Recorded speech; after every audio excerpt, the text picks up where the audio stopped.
Ne?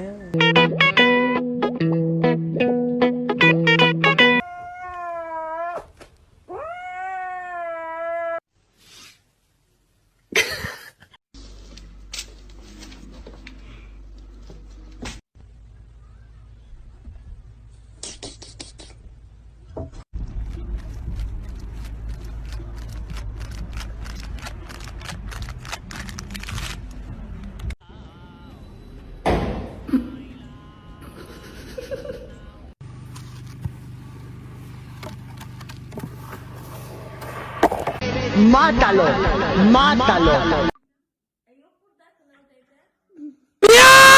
In pain. But to see him laugh about it, that wasn't cool, and I just thought it was important.